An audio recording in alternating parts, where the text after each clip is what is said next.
नमस्कार। मेरे इस YouTube चैनल पर आप सभी का हार्दिक स्वागत है, अभिनंदन है।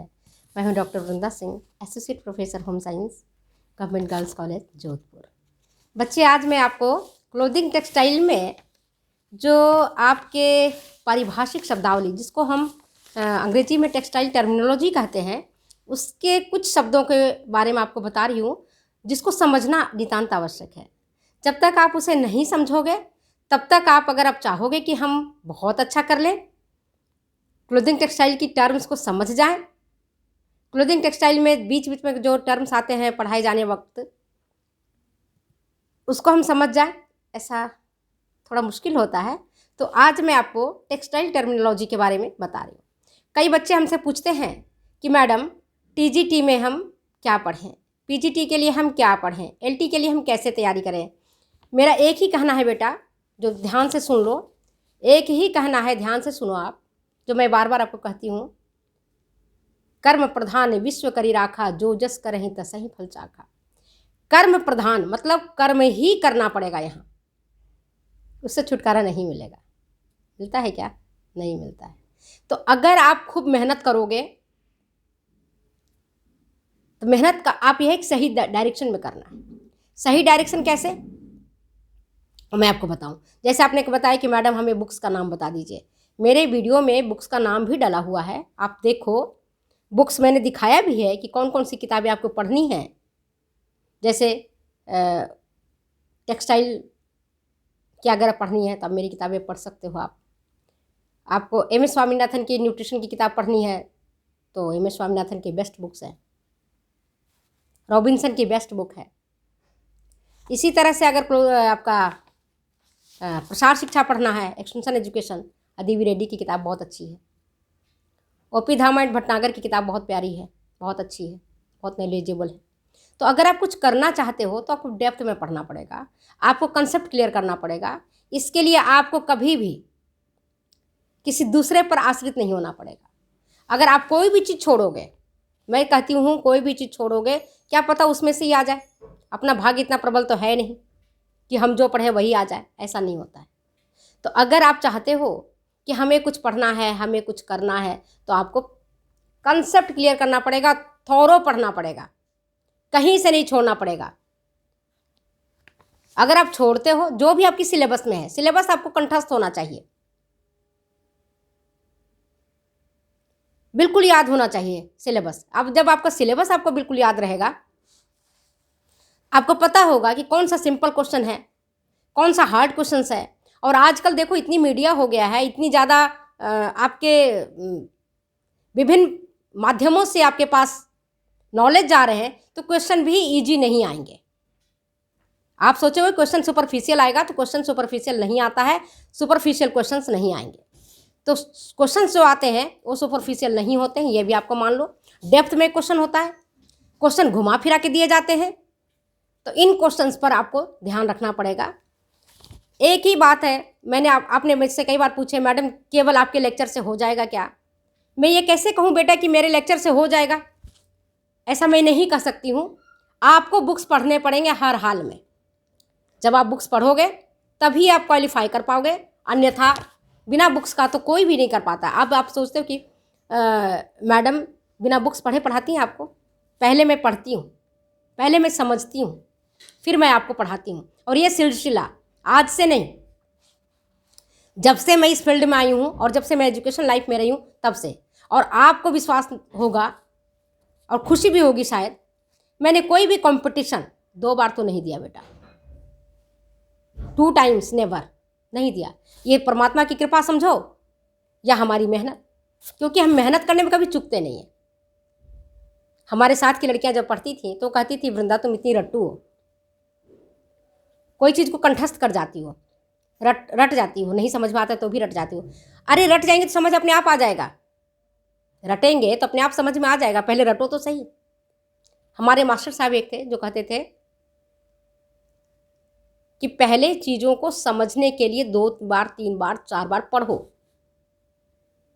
पढ़ने से आपको थोड़ा थोड़ा समझ में आने लगेगा कि क्या कह रहा है।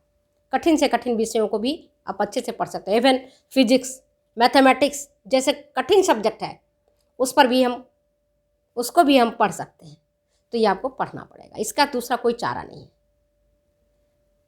तो चलिए, हमने शायद कुछ ज़्यादा समय आप लोगों से बातचीत करने में ले लिया है, तो अब समय को कम करते हुए अपने बातों पर ध्यान देते हैं।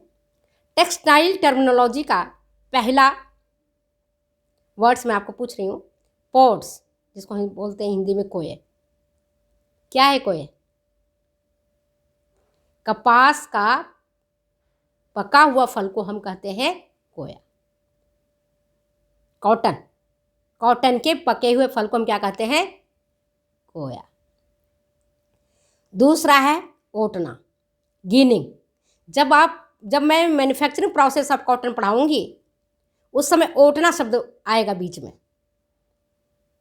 अब आप कहोगे उस समय ओटना मैडम ने कभी पढ़ाया नहीं, ओटना क्या होता है? ओटना का अर्थ होता है बिनौले को कपास के रेशों से अलग करना। बिनौलों को कपास के रेशों से अलग करना। अब बच्चा आप कहोगे कि बिनौला किसको कहते हैं? तो कपास का जो बीज होता है जिसके चारों तरफ में रुई लिपटी हुई रहती है, कपास का रेशा लिपटा हुआ रहता है, तो वही बीज कहलाता है बिनौला। और इस बिनौले से कई प्रकार के चीज़ें बनती हैं, प्रोडक्ट्स बनते हैं, जैसे बिनौले का तेल भी होता है, बिनौले का उपयोग खाद में किया जाता है, और बहुत सारे काम हैं। ठीक है, समझ गए? तीसरा होता है गांठे लगाना, बेलिंग। अंग्रेजी वाली छात्राएं समझे, बेलिंग को कहते हैं गांठे लगाना। मतलब कपास के रेशों को बांधकर गांठे लगाना कहलाता है बेलिंग। ठीक है, विभिन्न जगहों से जब कपास के रेशे आते हैं तो उसको एक गट्ठर में बांध दिया जाता है, गठरी बना दी जाती है। पहले ज़माने में आपने पिक्चर में देखा था ना कि जब कहीं कोई जाना होता था तो एक गठरी या बोरी में कपड़ों को लपेट करके या किसी चीज़ को लपेट करके बांध देते थे। तो कपास के रेशों में भी यही होता है। बोरी में, टाट की बोरी हो या प्लास्टिक की बोरी हो, बड़े बड़े रहते हैं चादर टाइप का, उसमें बांध दिया जाता है, उसको कहते हैं गांठे लगाना, बेलिंग। इसके बाद आता है कंघी करना। कंघी करने से औचित्य क्या होता है? कॉम्बिंग। कंघी करने का मतलब होता है कि बड़े रेशों को छोटे रेशों से अलग करना, पहला काम। दूसरा इसका काम ये होता है कि रेशे समानांतर हो जाते हैं। रेशे क्या होते हैं? पैरेलल हो जाते हैं। अब जब रेशे समानांतर हो जाएंगे, बिखरे हुए नहीं रहेंगे, तो उसकी ताकत अधिक होती है। अब घर में भी देखो, अगर सामान बिखरा हुआ रहता है घर में, इधर यत्र तत्र पड़ा रहता है, तो क्या होता है? कहीं भी स्मूथनेस नहीं आती है। और यही स्थिति आपके कॉम्बिंग में भी होता है। कॉम्बिंग करने से रेशे क्या होते हैं? समानांतर हो जाते हैं और उनकी मजबूती बढ़ जाती है। लंबे रेशे छोटे रेशों से अलग हो जाते हैं और उनसे उत्कृष्ट प्रकार का, बेस्ट क्वालिटी का कपास के रेशों से वस्त्र बनाए जाते हैं। जैसे बहुत महंगी साड़ियाँ होती है, टेरिकॉट का कपड़ा होता है, टेरिकॉट में जिसमें कॉटन भी हो, टेरिलिन भी हो। तो इसमें इन कपड़े, जो कॉटन बहुत हाई क्वालिटी का होता है, उच्च क्वालिटी का जो कॉटन के कपड़े होते हैं, चाहे सूट हो, आपकी साड़ियाँ हो, जेंट्स के कुर्ता हो, जेंट्स के शर्ट हो, तो ये सब कॉम्बिंग किया हुआ जो रेशा रहता है, जो लंबे रेशे होते हैं, उनसे बनाए जाते हैं। कॉम्बिंग समझ में आ गया? कंघी करना। इसके बाद आता है धुनाई, कार्डिंग। हम सब समझते हैं कार्डिंग क्या है। धुनाई आप सब जानते हो? धुनाई का मतलब होता है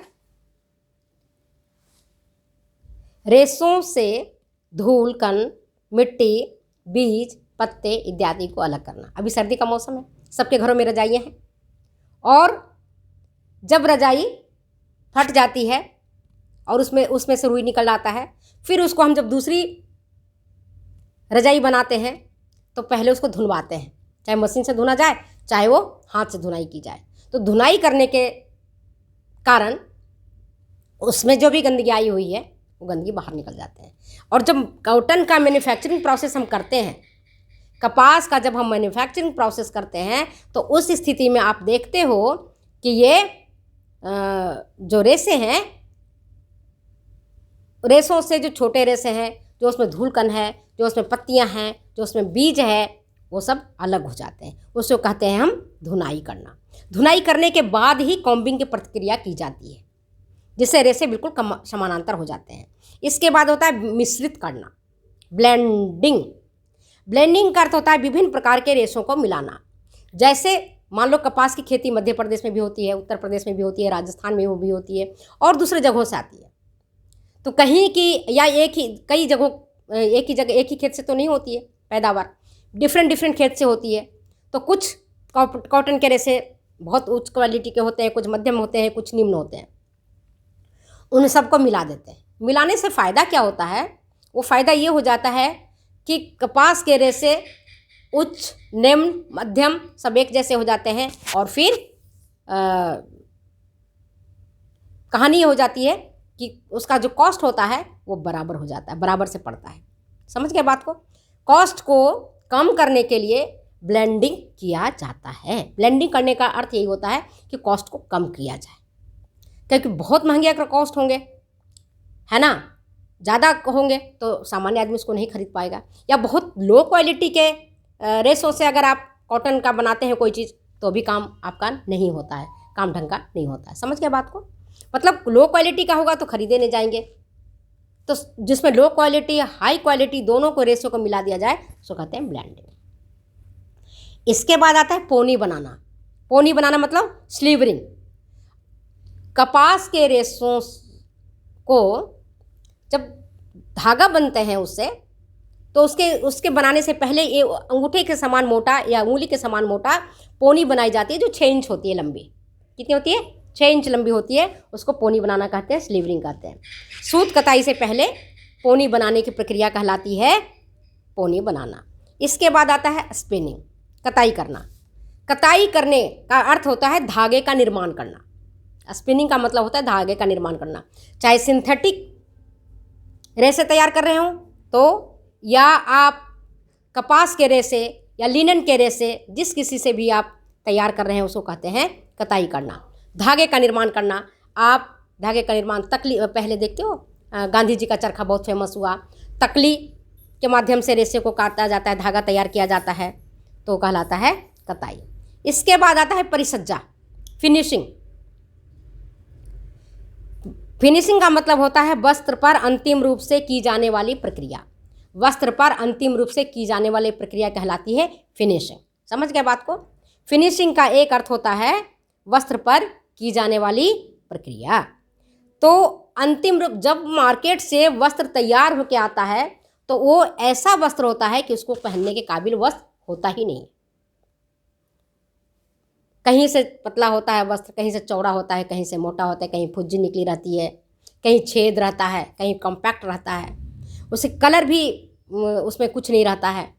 तो जब उसमें उसको जो कलरफुल बनाया जाता है, प्रिंटिंग की जाती है उस पर, उसके जो धागे को कट करके अलग किया जाता है, झुलसा करके जो फुज्जी को समाप्त किया जाता है, हर तरह से वस्त्र को एक समान लंबाई, एक समान चौड़ाई को बनाया जाता है। जैसे वस्त्र बुनते हैं तो कहीं पतला हो जाता है, कहीं मोटा हो जाता है, कहीं चौड़ा हो जाता है, कहीं कम चौड़ा होता है। तो इन सब को एक जैसा एक सार करने के लिए विभिन्न प्रक्रियाओं के माध्यम से एक जैसा सतह वाला, एक जैसे चौड़ाई वाला वस्त्र तैयार किया जाता है। अगर परिसज्जा ना की जाए तो आप मार्केट में जिस तरह से वस्त्र का निर्माण होता है आप उसको यूज में नहीं ले सकते हो, मतलब खरीदारी नहीं होगी, लोग उसको नहीं खरीदेंगे। क्यों नहीं खरीदेंगे? क्योंकि काम का ही नहीं है। समझ गए बात को? परिसज्जा क्यों की जाती है?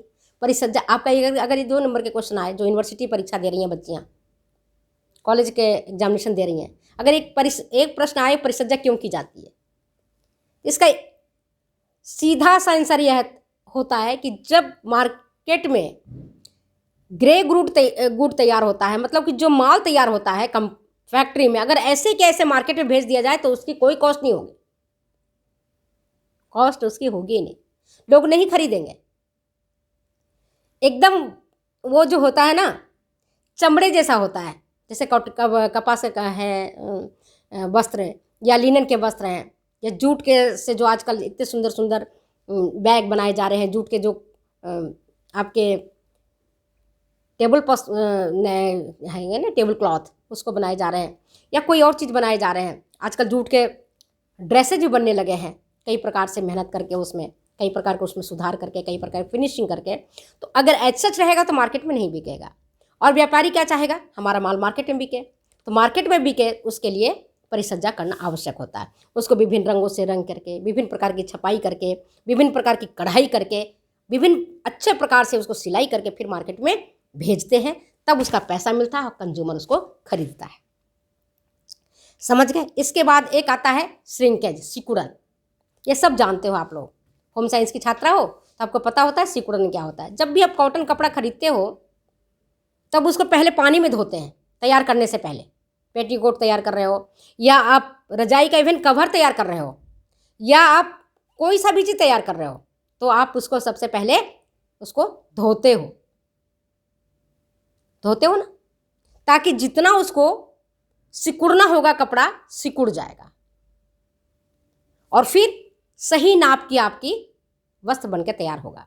अगर आप ऐसा नहीं करते हैं तो वस्त्र बनने के बाद वस्त्र आपके नाप से थोड़े छोटे हो जाएंगे, चाहे वो आपका कुछ भी है ना, रजाई का कवर है वो भी आपके नाप से छोटे हो जाएंगे। तो इसके लिए क्या करते हैं हम, वस्त्रों को श्रिंकेज होने से बचाने के लिए पानी में धोते हैं और केमिकली कई प्रकार की परिसज्जाओं के माध्यम से सिकुड़न रोधी बनाया जाता है। जो उच्च क्वालिटी के कपड़े होते हैं, हाई क्वालिटी के कपड़े होते हैं, उच्च गुणवत्ता वाले वस्त्र होते हैं, उनमें सिकुड़न रोधी परिसज्जा की जाती है। इसके बाद आता है सिलवट प्रतिरोधकता का मतलब होता है वस्त्र पर सिलवटें नहीं पड़ना। हम सब देखते हैं जो सिंथेटिक, जैसे अब आज मैंने सिंथेटिक साड़ी पहन रखी है, तो सिंथेटिक साड़ी में आप देखोगे कि इसमें सिलवट नहीं पड़ता है या बहुत कम पड़ता है, बहुत बार यूज करो है ना तब पड़ता है। लेकिन कॉटन के कपड़े अगर आप यूज करते हो तो 1 या 2 या 3 बार पहनने पर भी उसमें सिलवटें पड़ जाती हैं। तो वस्त्र पर सिलवटें नहीं पड़ना, इसके लिए केमिकल के माध्यम से या विशेष प्रकार की परिसज्जा के माध्यम से सिलवट प्रतिरोधकता प्रदान की जाती है ताकि वस्त्र मार्केट में बिके। इसके बाद आता है एक प्रत्यास्थता।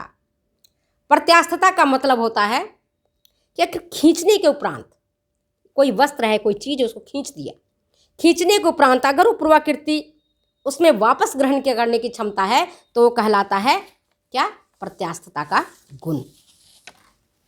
क्या कहलाएगा वो, प्रत्यास्थता। मतलब उसमें पूर्वाकृति वापस ग्रहण करने का क्वालिटी हो जाता है। जबकि ये क्वालिटी आप देखो सिंथेटिक वस्त्रों में, नायलॉन का जो वस्त्र होता है वह इलास्टिक सिटी लिए हुआ होता है, उसमें प्रत्यास्थता का अद्भुत और अनोखा गुण होता है। इसीलिए सिंथेटिक वस्त्र, इसीलिए नायलॉन का वस्त्र मार्केट में खूब चला। आप देखो एक मौजे हैं या आपका अंडरगारमेंट्स है, आप पहनते हो फैल जाता है, छोड़ देते हो सिकुड़ जाता है। वैसा वो क्वालिटी आपको कॉटन के कपड़े में नहीं मिलेगा, वो क्वालिटी आपको लिनन के कपड़े में नहीं मिलेगा, क्योंकि इनमें नेचुरल प्राकृतिक रूप से इनमें प्रत्यास्थता का अभाव होता है। तो मेरे प्यारे बच्चों, अगर ये वीडियो आपको अच्छी लगती है तो प्लीज़ शेयर करें, कमेंट करें, सब्सक्राइब करें। फिर मिलते हैं अगले वीडियो में अगले एपिसोड के साथ। तब तक जाने के लिए इजाज़त, बाय बाय।